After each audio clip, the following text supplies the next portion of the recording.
تیسرا مقام ہے مجاہدہ۔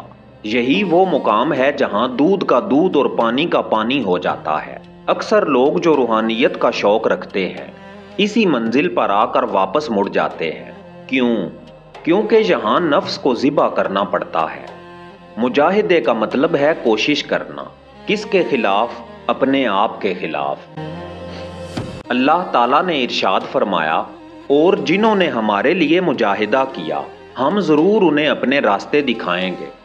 اس مقام پر سالک کو اپنی نیند قربان کرنی پڑتی ہے، اپنی زبان پر تالا لگانا پڑتا ہے اور اپنے پیٹ کو قابو میں کرنا پڑتا ہے۔ یہاں آپ کا مقابلہ اپنی انا سے ہے۔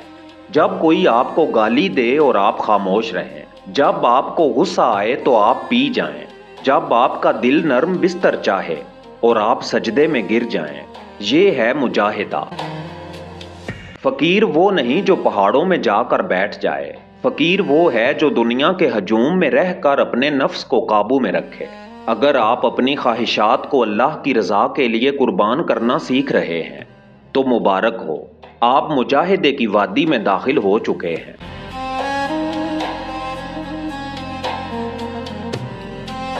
چوتھا مقام ہے عشق صادق، محبت اور رضا۔ جب نفس تھک جاتا ہے اور روح غالب آ جاتی ہے تو چوتھا مقام شروع ہوتا ہے، محبت۔ اب مجاہدہ بوجھ نہیں رہتا، اب تہجد کے لیے اٹھنا تکلیف نہیں دیتا، بلکہ محبوب سے ملاقات کا شوق بن جاتا ہے۔ اس مقام پر سالک مقام رضا پر فائز ہو جاتا ہے۔ اس کا رب اسے جس حال میں رکھے وہ راضی رہتا ہے، وہ تکلیف میں بھی مسکراتا ہے، کیونکہ وہ جانتا ہے کہ یہ تکلیف بھی اس کے محبوب کی طرف سے ایک تحفہ ہے۔ یہاں پہنچ کر انسان کو کائنات کی ہر شے سے پیار ہو جاتا ہے، اسے ایک چیونٹی سے بھی اپنے رب کی صنائی نظر آتی ہے۔ یہاں سالک کا دل عشق الہی کا مرکز بن جاتا ہے۔ اس مقام پر آپ کو لوگوں کی تنقید اور تعریف سے کوئی فرق نہیں پڑتا، آپ کی دنیا صرف آپ اور آپ کا رب بن جاتی ہے۔ پانچواں مقام حیرت کا ہے۔ یہ وہ مقام ہے جہاں سالک کی زبان گنگ ہو جاتی ہے اور عقل سجدے میں گر جاتی ہے۔ اولیاء فرماتے ہیں کہ جب اللہ اپنے بندے پر کائنات کے وہ اسرار کھولتا ہے جو عام آنکھ نہیں دیکھ سکتی تو بندہ ایک گہری حیرت میں ڈوب جاتا ہے۔ یہاں پہنچ کر آپ کو احساس ہوتا ہے کہ آپ جس علم پر فخر کرتے تھے وہ تو سمندر کے سامنے ایک قطرے کی بھی حیثیت نہیں رکھتا۔ اس مقام پر آپ کو کائنات کے ہر ذرے میں رب کا رقص نظر آتا ہے۔ آپ دیکھتے ہیں کہ کیسے ایک ننھا سا بیج زمین کا سینہ چاک کر کے باہر نکلتا ہے، کیسے ستارے اپنے مدار میں ایک خاص تال پر گردش کر رہے ہیں۔ یہاں پہنچ کر سالک اکثر خاموش ہو جاتا ہے۔ وہ بولنا چاہتا ہے لیکن اسے لفظ نہیں ملتے، وہ رونا چاہتا ہے لیکن اس کے آنسو خشک ہو جاتے ہیں۔ مولانا روم رحمت اللہ علیہ فرماتے ہیں، عقل وہاں تک لے جاتی ہے جہاں تک راستہ ہے، لیکن جہاں راستہ ختم ہوتا ہے وہاں سے عشق کا سفر شروع ہوتا ہے۔ اگر آپ کو اپنی زندگی میں ایسی کیفیات محسوس ہونے لگی ہیں کہ آپ کائنات کی وسعت دیکھ کر بے اختیار سبحان اللہ کہہ اٹھتے ہیں اور آپ کی عقل کام کرنا چھوڑ دیتی ہے تو مبارک ہو، آپ مقام حیرت کے مسافر ہیں۔ چھٹا مقام ہے فنا کا۔ یہ وہ مقام ہے جسے پانے کے لیے بڑے بڑے زاہدوں نے صدیاں گزار دیں۔ فنا کا مطلب ہے مٹ جانا۔ جیسے لوہا آگ میں پڑ کر آگ جیسا سرخ ہو جاتا ہے، وہ اپنی سختی کھو دیتا ہے اور آگ کی صفت اختیار کر لیتا ہے، ویسے ہی سالک کی اپنی مرضی، اپنی انا اور اپنی میں اللہ کی رضا میں فنا ہو جاتی ہے۔ یہاں سالک یہ نہیں کہتا کہ میں یہ چاہتا ہوں، بلکہ وہ کہتا ہے کہ جو میرا رب چاہے۔ اس مقام پر پہنچ کر انسان کی اپنی کوئی ہستی باقی نہیں رہتی۔ حضرت سلطان باہو رحمت اللہ علیہ فرماتے ہیں، الف اللہ چمبے دی بوٹی مرشد من وچ لائی ہو، نفی اسبات دا پانی ملیا ہر رگے ہر جائی ہو۔ یہاں نفی کا مطلب ہی اپنی ہستی کو مٹانا ہے۔ جب میں مٹتی ہے تبھی وہ ظاہر ہوتا ہے۔ یہ مقام بہت کٹھن ہے کیونکہ یہاں انسان کو اپنی اس انا سے ہاتھ دھونا پڑتا ہے جسے اس نے برسوں پالا ہوتا ہے۔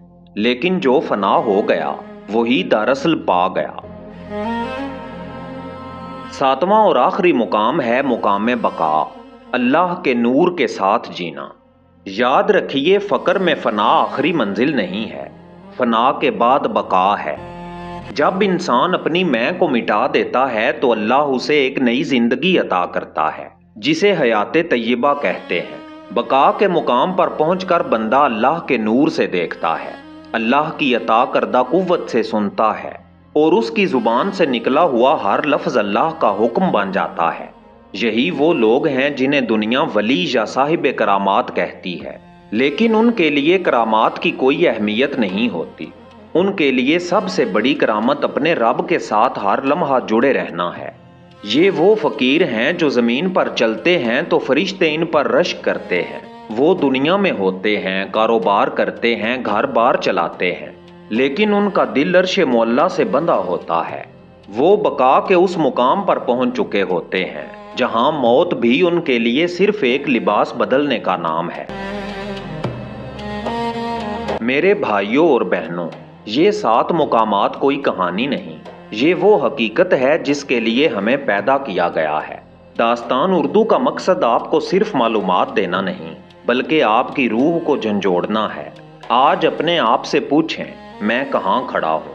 اگر یہ گفتگو آپ کے دل میں اتری ہے تو اسے ان لوگوں تک پہنچائیں جن کی روح پیاسی ہے۔ کمنٹس میں اپنا مقام اور اپنی رائے ضرور دیں، کیونکہ آپ کا ایک لفظ کسی دوسرے مسافر کے لیے مشعل راہ بن سکتا ہے۔ رات کے اس پہر میں جب دنیا کی آوازیں خاموش ہو جاتی ہیں، جب شہروں کے شور تھک کر سو جاتے ہیں، اور جب انسان اپنے ہی وجود کے اندھیروں میں اترنے لگتا ہے، تب روح ایک عجیب سوال کرتی ہے، میں کون ہوں؟ میں یہاں کیوں ہوں؟ اور میرے اندر یہ بے نام خلا کیوں ہے؟ یہ سوال ہمیشہ ان لوگوں کے دل میں پیدا نہیں ہوتا جو دنیا میں گم ہو چکے ہوں، بلکہ یہ سوال ان کے اندر پیدا ہوتا ہے جنہیں بیدار کیا جا رہا ہو، جن کے اندر کوئی غیبی دستک دی جا رہی ہو۔ اور شاید تم بھی انہی میں سے ایک ہو۔ شاید تم نے بھی کبھی محسوس کیا ہو کہ عبادت کے باوجود دل خالی ہے، ذکر کے باوجود سکون نہیں، نماز کے باوجود قربت محسوس نہیں ہوتی۔ اور شاید تم نے یہ بھی سوچا ہو کہ آخر ایسا کیوں ہے؟ کیا عبادت کم ہے؟ کیا گناہ زیادہ ہیں؟ یا پھر کوئی ایسا راز ہے جسے ہم نے ابھی تک سمجھا ہی نہیں؟ یہیں سے ولایت کا سفر شروع ہوتا ہے۔ ولایت صرف ایک لفظ نہیں، صرف تاریخ کا ایک باب نہیں، صرف عقیدت کا ایک نعرہ نہیں، بلکہ ولایت وہ غیبی نظام ہے جس کے بغیر روح کا سفر ادھورا رہتا ہے۔ لوگ سمجھتے ہیں کہ انسان صرف اپنے اعمال سے خدا تک پہنچتا ہے، لیکن اہل معرفت جانتے ہیں کہ اعمال راستہ نہیں کھولتے، بلکہ راستہ اس وقت کھلتا ہے جب دل ایک خاص نور کے سامنے جھک جائے، اور وہ نور مولا علی علیہ السلام کی ولایت کا نور ہے۔ یہ وہ راز ہے جسے ہر دور میں چھپایا بھی گیا اور ہر دور میں صرف انہی پر ظاہر کیا گیا جن کے اندر طلب زندہ تھی۔ دنیا ہمیشہ ظاہری چیزوں میں الجھی رہی، لباس، شکل، رسمیں، الفاظ، مناظرے، لیکن ولایت ہمیشہ باطن میں اترتی ہے۔ ولایت شور نہیں کرتی، بلکہ خاموشی میں انسان کو بدل دیتی ہے۔ کبھی تم نے غور کیا ہے کہ کچھ لوگ بظاہر بہت عبادت گزار ہوتے ہیں، مگر ان کے اندر تکبر زندہ رہتا ہے، غصہ زندہ رہتا ہے، حسد زندہ رہتا ہے، نفرت زندہ رہتی ہے۔ اور کچھ لوگ ایسے ہوتے ہیں جن کی زبان کم بولتی ہے، مگر ان کی موجودگی دلوں پر اثر ڈالتی ہے۔ کیوں؟ کیونکہ عبادت ہمیشہ روح کو نہیں بدلتی، لیکن ولایت بدل دیتی ہے۔ ولایت انسان کے اندر داخل ہو کر اس حصے کو توڑتی ہے جہاں نفس بیٹھا ہوتا ہے، اور نفس انسان کا سب سے بڑا پردہ ہے۔ یہی نفس انسان کو عبادت میں بھی خود پسندی سکھاتا ہے، یہی نفس انسان کو علم میں بھی غرور دیتا ہے، یہی نفس انسان کو دین کے اندر بھی خود کو بڑا سمجھنے لگتا ہے۔ اور جب تک نفس زندہ ہے، روح پرواز نہیں کر سکتی۔ اسی لیے مولا علی علیہ السلام نے فرمایا، تیرا سب سے بڑا دشمن وہ نفس ہے جو تیرے اندر موجود ہے۔ یہی وہ مقام ہے جہاں ولایت ایک آئینے کی طرح سامنے آتی ہے۔ ولایت تمہیں صرف تسلی نہیں دیتی،